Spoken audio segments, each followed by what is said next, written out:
estrategias que se han propuesto las autoridades de salud y también los científicos. Voy a empezar con esta diapo.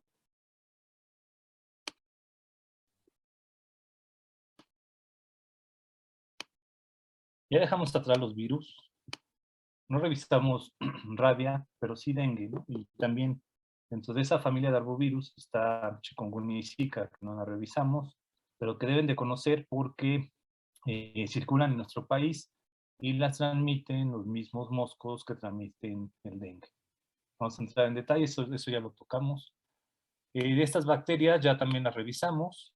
Ya estas que están acá creo que no tocamos ninguna, sin embargo, pues existen y tienen que estar conscientes que no solamente las bacterias que están incluidas en este programa y que revisaron o que sus compañeros nos platicaron de algunas de ellas, son las únicas. Hay un montón de bacterias patógenas para el humano. Muchas de ellas circulan en nuestro país, muchas de ellas son problemas de salud pública, muchas de ellas están en los hospitales y seguramente ustedes se van a enfrentar a eso pronto cuando lleguen.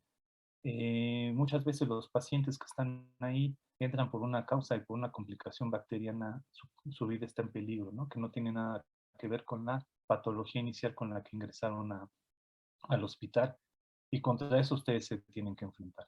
Entonces creo que hemos hablado bien de bacterias, cubrimos de manera satisfactoria los temas y ahora tenemos que llegar, pues llegamos ya a los protozoos, que es un grupo de organismos bastante interesante, que también producen enfermedades serias, son los agentes etiológicos de una multitud de parasitosis que afecta a un montón de personas, no solamente a los pobres, también algunas personas con recursos económicos, con un extracto social más elevado, también sufren las infecciones por estos protozoos.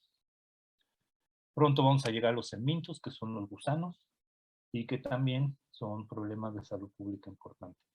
En conjunto, este grupo de, estos cuatro grupos, estos cuatro tipos de, perdón, de organismos patógenos para el humano, producen un grupo de enfermedades que la Organización Mundial de la Salud dijo que eran enfermedades de pobres, que estaban como atoradas, no atoradas, destinadas o eran características de los trópicos del planeta. Espero que sepan o que ubiquen las regiones tropicales del mundo y que forman un grupo de enfermedades olvidadas. Mucho tiene que ver por que no interesa curar a los pobres. Entre menos pobres sean, pues es mejor para algunas personas. Entonces, están olvidadas. Pero hay que atenderlas porque nuestro país tiene un montón de gente que se enferma con estos organismos. Estos tres bichos que están acá, bueno, perdón, de hecho dos, la enfermedad de Chagas y la leishmaniasis las vamos a tratar aquí. Vamos a platicar un poco de ellas. Y la tripanosomiasis africana, que es un problema serio de salud pública, pero que está restringido al continente africano. A la fecha no se ha descrito un solo caso de esta parasitosis en nuestro país, es de ese continente.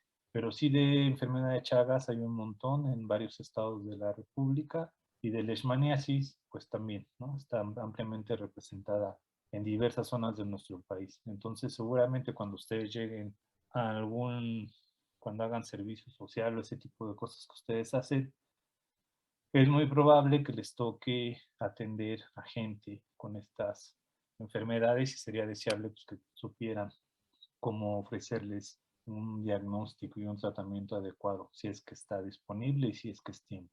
Porque el diagnóstico tardío de estas parasitosis ya no sirve de nada y la gente normalmente muere, ¿no?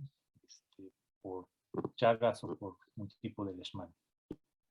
En la parasitología estudia o está incluido el estudio de tres diversos tipos o grupos de parásitos. No solamente son los protozoos, también están los helmintos, como ya vimos, y también están los artrópodos, que no están incluidos en este módulo, pero que sin duda son importantes, ¿no?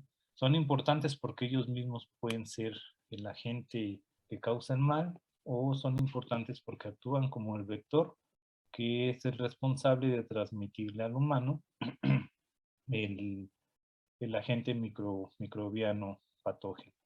Esta diapo me gusta porque aquí están los diferentes estadios. Vamos a hablar de estadios o de formas que tienen los parásitos a lo largo del ciclo de vida. Se van a dar cuenta en esta charla y en la charla que nos vayan dando sus compañeros que estos bichos pueden tener un montón de morfologías a lo largo de su ciclo de vida y siguen siendo el mismo parásito, simplemente la forma es diferente. Los helmintos, una de los estadios o la forma de helmintos se conoce como huevos. Aquí hay varios ejemplos de huevos de helminto. Cuando los helmintos maduran, se conocen como gusanos. Vamos a revisar que hay gusanos cilíndricos y gusanos aplanados, de los cuales hay dos tipos diferentes. Eso pronto lo revisaremos. Los protozoos forman quistes que parecen huevos, pero no son huevos, se llaman quistes, son más pequeños y tienen unas características un poco diferentes a lo de los huevos, de los helmintos. Eso lo vamos a revisar pronto. Y, perdón, es que tengo problemas con esta cosa. Bueno, y los quistes son exclusivos de protozoos y hay diferentes tipos de quistes dependiendo del organismo, por supuesto, y de algunas características. Dependiendo, por ejemplo, la cantidad de núcleos, se pueden decir que son quistes maduros y es la forma infectiva de un montón de protozoos. Tenemos que definir qué es la parasitología. Pues la parasitología, pues como su nombre lo dice, estudia a los organismos que son parásitos. Estrictamente hablando, las bacterias y los virus pueden ser parásitos.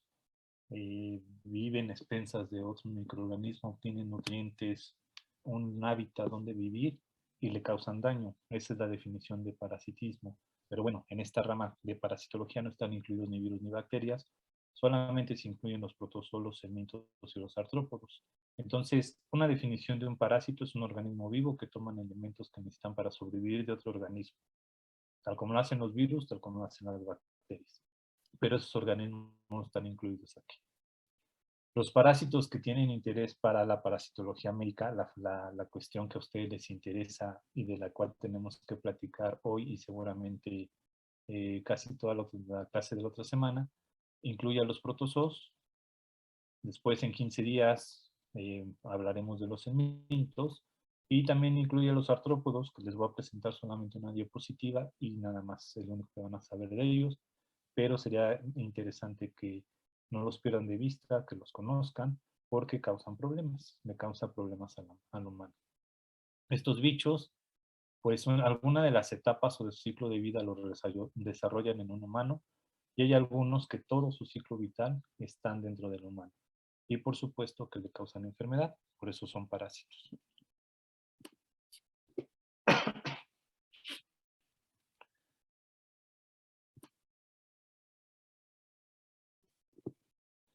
Bueno, esta parte de arriba viene la misma historia, que es el parasitismo. Es un tipo de relación biológica que se les explicó hace algunas clases. Hay diferentes tipos de relaciones biológicas entre los organismos o dos organismos diferentes de diferentes especies. Y aquí pues, tenemos que tratar la relación del parasitismo. Y bueno, es lo que ya dijimos. Hay convivencia estrecha entre dos organismos de diferente especie, pero una de estas es la única beneficiada y puede producirle daño al organismo hospedero. Puede ser manifestaciones pequeñas y la más grave pues es la muerte del individuo. El humano se muere junto con el agente biológico que lo está infectando. Entonces, en estos ejemplos que les pongo acá abajo son tres tipos de leishmaniasis diferentes. La leishmaniasis es una enfermedad o un conjunto de enfermedades producidos por un protozoo que se llama, bueno, que es del género Leishmania, que tiene un montón de especies que son patógenas para el humano y que pueden producir diferentes tipos de manifestaciones sobre el humano hospedero. Puede ser que esté en la piel solamente y causar alteraciones como la que ven acá sobre la piel. Hay un tipo de leishmania o unas especies de leishmania que al ser inoculadas aquí empiezan a degradar la carne, a comérsela, ¿no? Y hay otras que producen complicaciones internas que llevan a la muerte del individuo que la contiene. Y así no solo la Alemania, ¿no? Entonces hay un montón de parásitos o de protozoos que causan muchas alteraciones en el humano. Una forma de clasificar, o que la gente ha empleado para clasificar a los protozoos, o bueno, a los parásitos en general, incluidos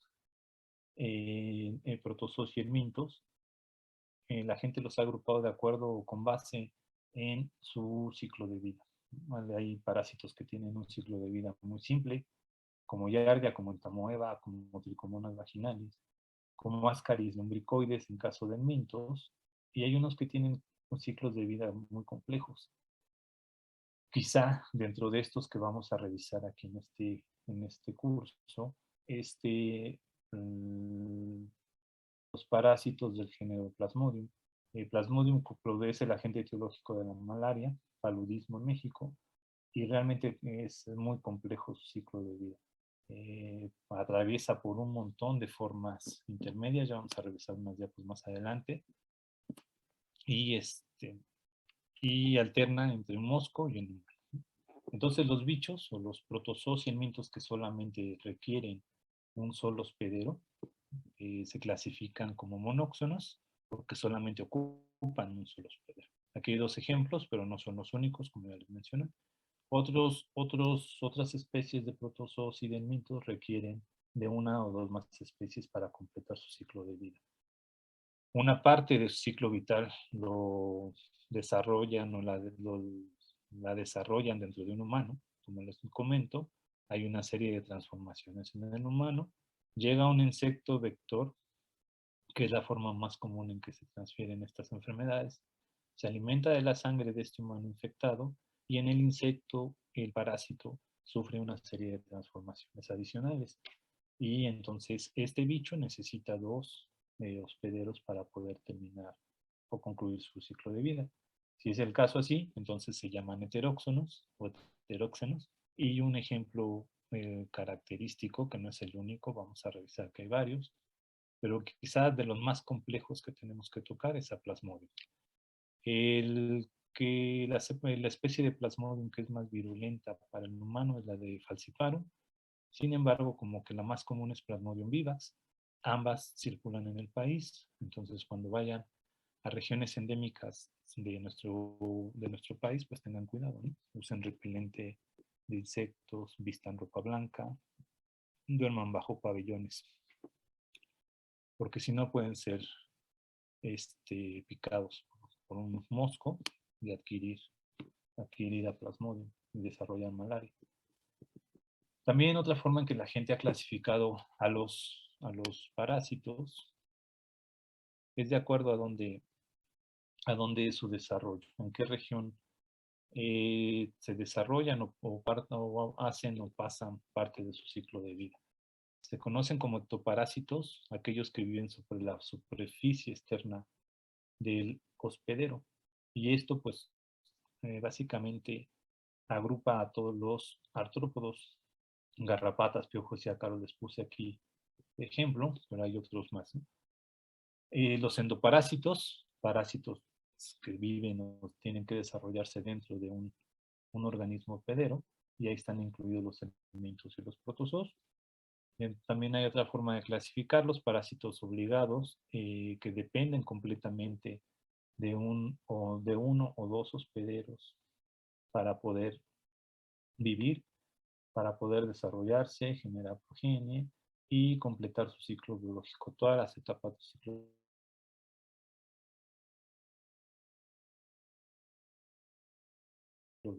biológico. Forzosamente, si son parásitos obligados. Parásitos facultativos son protozoos o helmintos que viven libremente en la naturaleza, que están contentos, no tienen ningún problema de vivir en aguas, por ejemplo, en aguas de lluvia, en aguas de alberca, sobre una planta, sobre otro animal, ¿no? O que están libres en la naturaleza y pueden estar tranquilos ahí, reproducirse y estar completando su ciclo biológico sin ningún problema. Pero si por un accidente un humano llega a ingerir es uno de estos protozoos, por ejemplo, cuando los humanos se meten a nadar y si esas aguas están contaminadas con protozoos o con helmintos, pueden adquirir el bicho y este bicho tiene la capacidad de proliferar y de vivir y de ocupar los nutrientes que le ofrece ese nuevo hábitat. Estos se llaman parásitos facultativos y quizá, no sé si Oscar conoce otro ejemplo mejor que Negleria, este, pueden causarle la muerte. Las amibas son muy exitosas. Entonces, si uno nada en aguas contaminadas y tiene Negleria fowleri, el humano puede ingerirla accidentalmente y Negleria vivir, le gusta vivir en el cerebro y es casi imposible quitarla, ¿no? La gente que se infecta con Negleria normalmente muere de problemas cerebrales. Negleria es sensacional, es una amiga de vida libre, pero es muy eficaz para proliferar cuando está dentro de un hospedero, ¿no? ¿Vamos bien? ¿Tienen dudas? Todo bien. No, todo bien. No habíamos platicado, no los había corregido, porque esperaba que pusieran atención en cuando preparaban sus clases y se dieran cuenta de cómo escriben los nombres científicos la gente que ustedes consultan para preparar todas las presentaciones que hemos revisado. Revisé la de Tamoeva recientemente y está mal escrita. Entonces, si ustedes revisan cómo se deben de escribir los nombres científicos, pues hay ciertas reglas, no la pueden escribir como ustedes quieran. Antes no había computadora y no teníamos la oportunidad de poner las letras en itálica. En esos casos, la gente lo que hacía era subrayar el nombre científico de la especie que estaban hablando. Ahora ustedes no sé si siquiera conozcan las máquinas de escribir, pero bueno, antes se escribían así. Ahora solamente es escribirla, seleccionarla y darle clic en la función de ponerla en itálica y así es como se deben de escribir los nombres científicos. En itálicas, con la primera letra en mayúsculas que indica el género y el segundo nombre que forma el nombre, valga la redundancia, el nombre científico de la especie debe de ir en minúsculas, la primera letra debe ir en minúsculas. Ascaris lumbricoides se escribe de esta manera, la forma correcta de escribirla es así. Toxoplasma gondii de esta manera, Leishmania mexicana, Giardia duodenalis, lamblia o intestinales, como sea que la hayan encontrado, se escribe de esta manera. Esa es la forma correcta de escribir los nombres científicos de las especies. Y eso aplica a bacterias al menos. Los virus son un poco más complicados en sus nombres, pero deben de tener cuidado de eso, ¿no? Algún día alguien nos puede criticar porque no saben escribir los nombres científicos. Y eso aplica para los humanos, para las plantas, para las levaduras, para todo organismo que vayan a escribir, tienen que escribirlo de manera correcta. La parasitología médica, como hemos venido platicando, se interesa en tres grupos biológicos diferentes porque le producen algún daño a un humano. Entonces, dentro de las ramas o las vertientes en que se divide la parasitología médica, está la protozoología, la helmintología y la entomología. Protozoos, pues ya su nombre lo indica, no hay mucho que hablar de eso. Están todos los protozoos patógenos del humano. Aquí solamente se consideran, si no mal recuerdo, unos 7, pero hay muchos más y unos que están muy interesantes de estudiar. Pero bueno, vamos a revisar algunos que son sensacionales y que son súper eficientes. Del Mintos, vamos a revisar unos cuantos gusanos, enfermedades producidas por gusanos, que también son muy interesantes de estudiar y que por supuesto están muy distribuidos en algunas regiones de nuestro país. Ya no hablemos del mundo, de nuestro país hay muchos estados que están llenos de problemas con el minto, ¿no? Las tenias y ascaris quizá, entre otros, o con cocerca que no los vamos a revisar acá, son problemas de salud pública en esas entidades federativas. Y les digo, algún día van a llegar y probablemente les va a tocar tratar o atender a gente con esas alteraciones Y lo que no van a hacer, quizá, no lo sé, es hacer cosas de entomología porque hay gente que se dedica exclusivamente a ir a áreas endémicas, recolectar especímenes de arañas, de alacranes, de moscas, de mosquitos, no sé, de todos ese tipo de insectos, hacer clasificaciones y determinar si estos pueden ser vectores para transmitir alguna enfermedad o si algún producto que estos bichos o que estos animales producen son nocivos para el ser humano, ¿no? Entonces, por eso están incluidos en esto de parasitología médica. Hay estas tres ramas, con que se las graben y las entiendan, las razonen, no hay ningún problema para que las puedan distinguir. Este es el único momento de la charla que les voy a hablar de artrópodos y después de esto ya no se vuelve a tratar, pero son muy importantes porque per se ellos pueden ser el que produzca algún tipo de problema en el ser humano. Los artrópodos son animales articulados, como ustedes ven, están como hechos en fragmentos. Mosco, las arañas, las chinches. Ahorita vamos a hablar de cada uno, bueno, poquito, ¿no? De cada uno. Entonces son animales articulados, son invertebrados. Su exoesqueleto, la parte externa de la que están hechos, está enriquecido con quitina, una proteína que le da fortaleza, le da dureza, le da cierta rigidez, aunque claro, con aplastarlos así ya los destruimos, ¿no? Pero es la fortaleza que esos bichos tienen. Como se dan cuenta, su cuerpo está dividido en segmentos, están como articulados por partes, y hay una gran variedad, ¿no? No vamos a entrar en el nombre de cada una de las especies, no vamos a entrar en detalle, pero bueno, sería bueno que supiera más o menos cuáles pueden actuar como vectores para transmitir enfermedades y cuáles por sí mismos pueden producir alguna complicación. Pues sobra decir que los escorpiones y las arañas, pues, esos solos pueden producir la muerte, ¿no? Aedes aegypti, Aedes albopictus, transmite la fiebre amarilla, el dengue, el zika y el chikungunya. Anófeles transmite paludismo, las pulgas, a Yersinia para producir la peste bubónica. Los piojos también pueden transmitir bacterias. Las chinches besuconas del género de los triatomas transmiten la enfermedad de Chagas. Y aquí no hay ninguna mosca de la arena aquí está.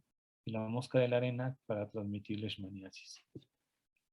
Algunas de estas las vamos a revisar, vamos a ver con más detalle parte de su ciclo biológico, pero bueno, solamente esta diapositiva para que tengan en mente que los invertebrados pueden producir problemas. Hay gente que es alérgica a las mariposas, ¿no? Entonces tan solo con tocar las mariposas puede tener problemas.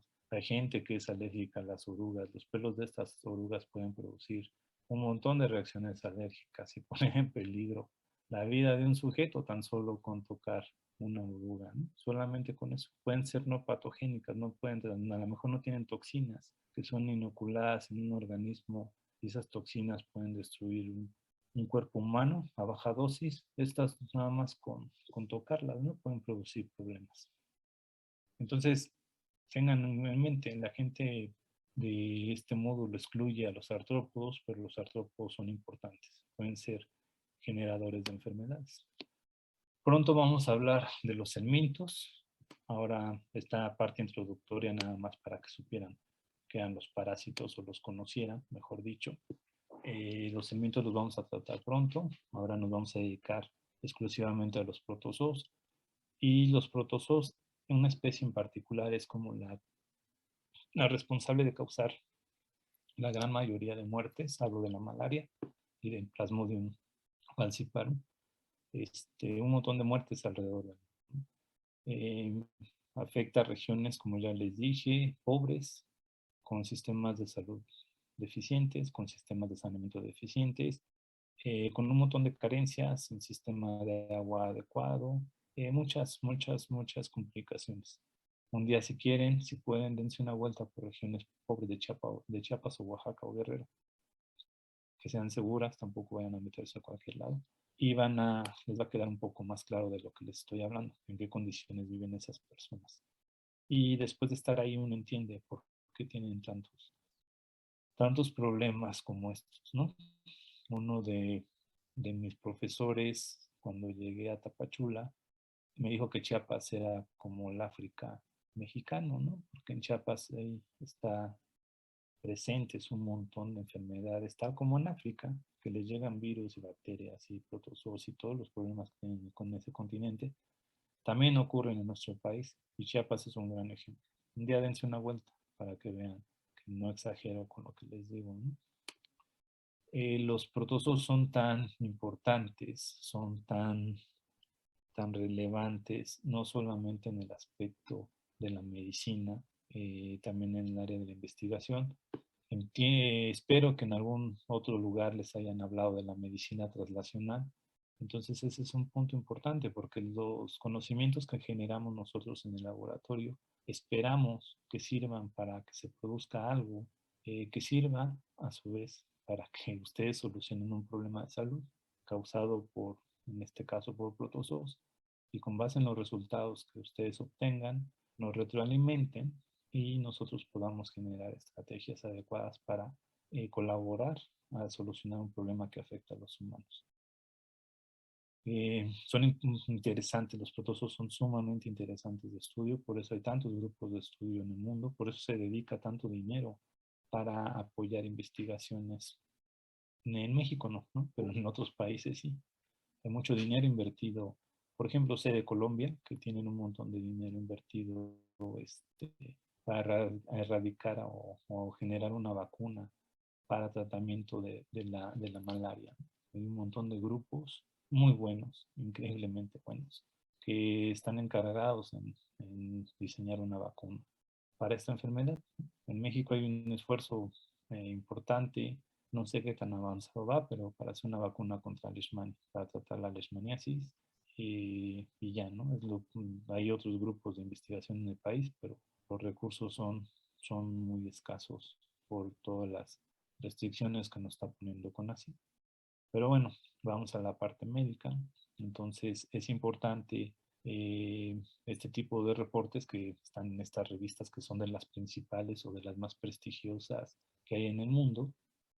Y en estos números que les puse se publicó el genoma de 3 tripanosomátidos, Trypanosoma cruzi, enfermedad de Chagas, de Leishmania major, leishmaniasis cutánea, y de Trypanosoma brucei, enfermedad del sueño o tripanosomiasis africana.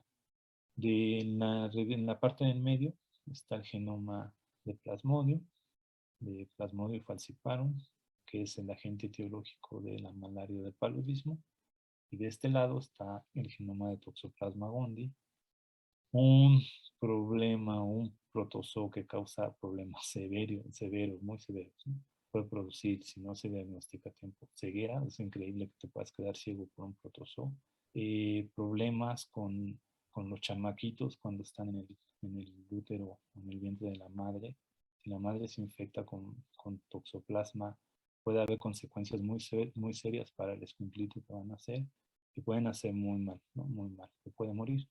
Y este bicho se transmite o se utiliza como hospedero los gatos, ¿no? Entonces a la gente le gusta mucho tener gatos y es muy importante tenerlos en unas condiciones de limpieza adecuada, ¿no? Porque sería lamentable que te infectes por manipular arena de gato, ¿no? Donde los gatos depositan sus excrementos, ahí puede ser un reservorio de toxoplasma.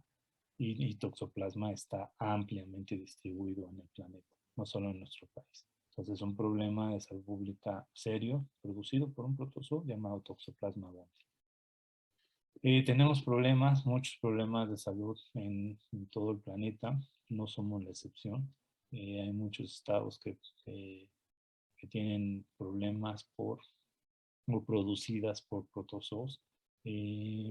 Ampliamente distribuidas están las enfermedades diarreicas producidas por entamoeba histolítica, que son un montón de casos, ¿no? Pero no son tan graves. El problema es cuando entamoeba se va a otro lado del organismo y entonces ahí sí puede producir enfermedades severas, enfermedades mortales.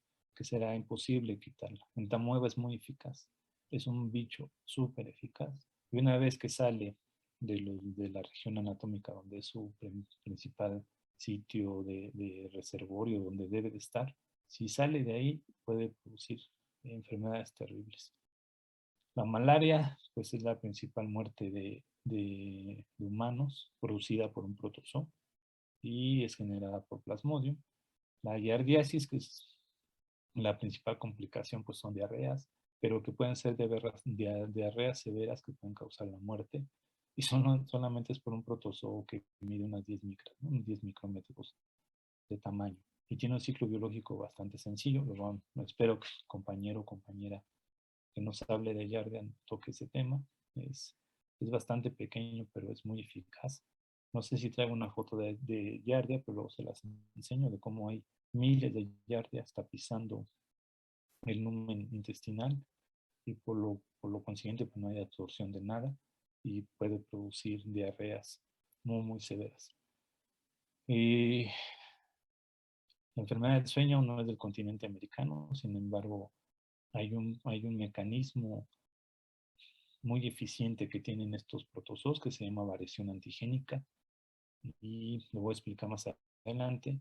Y el ejemplo más claro de este proceso de recambio de proteínas de superficie de los parásitos, lo más estudiado está hecho en Trypanosoma brucei, ¿no? En todos los estudios, o la mayoría de los estudios, se entiende mejor en Trypanosoma brucei. Trypanosoma cruzi, la enfermedad de Chagas o Trypanosomiasis americana. Si se deja complicar, los pacientes mueren por problemas cardíacos. No vamos a revisar Kala-Azar, que es producido por Leishmania donovani, pero es una causa de muerte interesante en nuestro país, interesante de estudiar, no lo digo con otro sentido.